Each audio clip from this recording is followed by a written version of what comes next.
Friends, white birds വേൾഡിലേക്ക് സ്വാഗതം. നമ്മളൊന്ന് പോകുന്നത് ഹക്ക് എന്ന പുതിയ ഹിന്ദി ചിത്രത്തിലേക്കാണ്.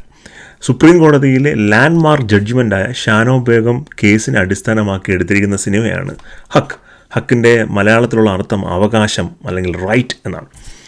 ഈ സിനിമ ഒരു വൺ ലൈൻ കഥയിലേക്ക് നമ്മൾ പോവുകയാണെന്നുണ്ടെങ്കിൽ, ബാനോ ബേഗം, സിനിമയിൽ ഷസിയ ബേഗം എന്നാണ് പറയുന്നത്.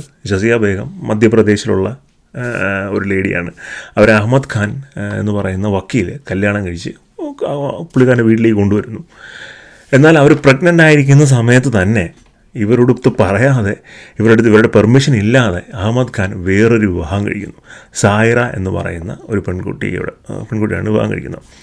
തനിക്ക് പറ്റിയ അമളിയും ചതിയും ഒക്കെ ഷസിയ ബേഗം മനസ്സിലാക്കുന്നു. പക്ഷേ ഒരു വിധത്തിൽ പുള്ളിക്കാരി അഡ്ജസ്റ്റ് ചെയ്യുന്നു. പക്ഷേ പിന്നീട് ഉള്ള കംപ്ലീറ്റ് ആയിട്ടുള്ള അവഗണന മുഹമ്മദ് ഖാൻ്റെ ഭാഗത്തു നിന്നും വരുന്നതോടുകൂടി നിയമവ്യവസ്ഥിതിയുടെ സഹായം തേടി ഷസിയ ബേഗം പോകുന്നതും പിന്നീടുണ്ടാകുന്ന സംഭവ വികാസങ്ങളുമാണ് സിനിമയുടെ ഒരു വൺ ലൈൻ സ്റ്റോറി. വളരെ നല്ല രീതിയിൽ സിനിമ ആദ്യ അവസാനം എടുത്തിട്ടുണ്ട്. സിനിമ കാണുന്ന ആൾക്ക് ഇതിലെ ക്യാരക്ടേഴ്സിൻ്റെ ഒരു ഇമോഷൻസ് എന്താണ്, അവരുടെ ഒരു ബാക്ക് സ്റ്റോറി എന്താണ് ശരിക്കും അന്നത്തെ കാലത്ത് സംഭവിച്ചത്. 75 തുടങ്ങുന്ന ഈ നിയമ പോരാട്ടം ഏതാണ്ട് 84-85 ടൈം ഫ്രെയിമിലാണ് അവസാനിക്കുന്നത്. 10 വർഷത്തോളം ഇത് പല കോടതികളിലായിട്ട് നിന്നൊരു കേസാണ്. അപ്പോൾ ആ ടൈമിൽ ആ ക്യാരക്ടേഴ്സ് കടന്നുപോയ സിറ്റുവേഷൻസ്, അവരുടെ ഒരു മനസ്ഥിതി, ഇതെല്ലാം വളരെ നല്ല രീതിയിൽ ഓഡിയൻസിലേക്ക് എത്തിക്കുന്ന വണ്ണം പ്രസൻറ്റ് ചെയ്തിട്ടുണ്ട്. സുപർൺ വർമ്മയാണ് ഇതിൻ്റെ ഡയറക്ഷൻ. അത് ഈ സിനിമാറ്റോഗ്രാഫി, നല്ല പാട്ടുകൾ ഒക്കെ ഉണ്ട്. അപ്പോൾ നല്ലൊരു സിനിമ എക്സ്പീരിയൻസ് ആണ് പടത്തിന് സാധിക്കുന്നുണ്ട്. ഈ പടത്തിൻ്റെ ഒരു ടെക്നിക്കൽ സൈഡ്, ഇതിൻ്റെ പെർഫോമൻസ് സൈഡിലേക്ക് വരുവാണെന്നുണ്ടെങ്കിൽ, യാമി ഗൗതമിയാണ് ഷസിയ ബേഗത്തിൻ്റെ റോളിൽ വരുന്നത്. ഇമ്രാൻ ഹഷ്മിയാണ് മുഹമ്മദ് ഖാൻ്റെ റോളിൽ വരുന്നത്. രണ്ടുപേരും നല്ലവണ്ണം പെർഫോം ചെയ്തിട്ടുണ്ട്. ഈ സിനിമയുടെ റൈറ്റിംഗ് അതിന് വളരെ പ്രധാനമാണ്. ഇതൊരു വലതുപക്ഷ സിനിമയോ അല്ലെങ്കിൽ ഒരു ഏതെങ്കിലും പക്ഷം ചേർന്നിട്ടുള്ളൊരു സിനിമയൊന്നുമല്ല, അല്ലെങ്കിൽ മുസ്ലിം മതത്തിനെ താഴ്ത്തി കാണിക്കണം അങ്ങനെയൊന്നുമല്ല.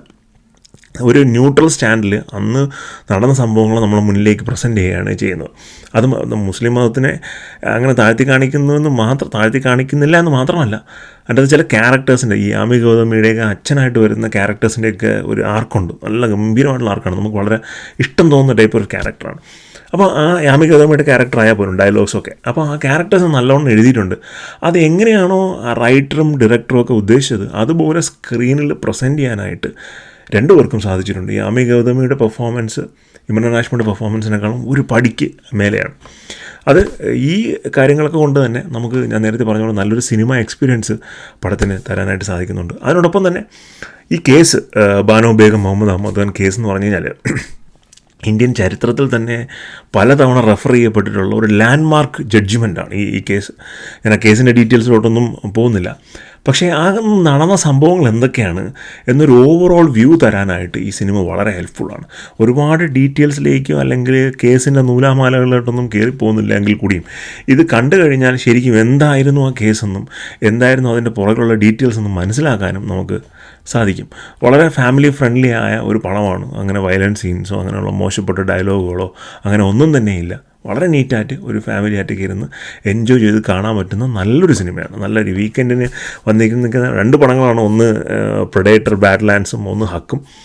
രണ്ടും രണ്ട് ജോണറിലുള്ള ഡിഫറെൻറ്റ് പടങ്ങളാണ്. പക്ഷേ ഹക്കൊരു നല്ല, പ്രെഡേറ്റർ ബാഡ്ലാൻഡ്സ് നല്ല സിനിമയാണ്. ഞാൻ അതിനെപ്പറ്റി റിവ്യൂ ഇട്ടിരുന്നു. ഹക്കൊരു ഗംഭീരം പടമാണ്. തിയേറ്ററിൽ തന്നെ പോയി കാണുക. വളരെ സ്ട്രോങ് ആയിട്ടുള്ള റൈറ്റിംഗ് ആണ് ഈ സിനിമയുടെ ഏറ്റവും വലിയ പ്ലസ് പോയിൻ്റ് എന്ന് പറഞ്ഞു കഴിഞ്ഞാൽ. ഒരു സ്ത്രീ കഥാപാത്രത്തിനെ ഈ അടുത്ത കാലത്ത് കണ്ടതിൽ വളരെ നല്ല രീതിയിൽ പ്രസൻറ്റ് ചെയ്യാനായിട്ട് ഇതിൻ്റെ ഡയറക്ടറായ സുപർൺ വർമ്മയ്ക്ക് സാധിച്ചിട്ടുണ്ട്. എന്തായാലും സിനിമ കണ്ടതിന് ശേഷം നിങ്ങളുടെ കമൻസ്, നിങ്ങളുടെ ഫീഡ്ബാക്ക് നിങ്ങൾ കമൻസിൽ പറയുക. മറ്റൊരു വീഡിയോ വരുന്നതായിരിക്കും. ബൈ.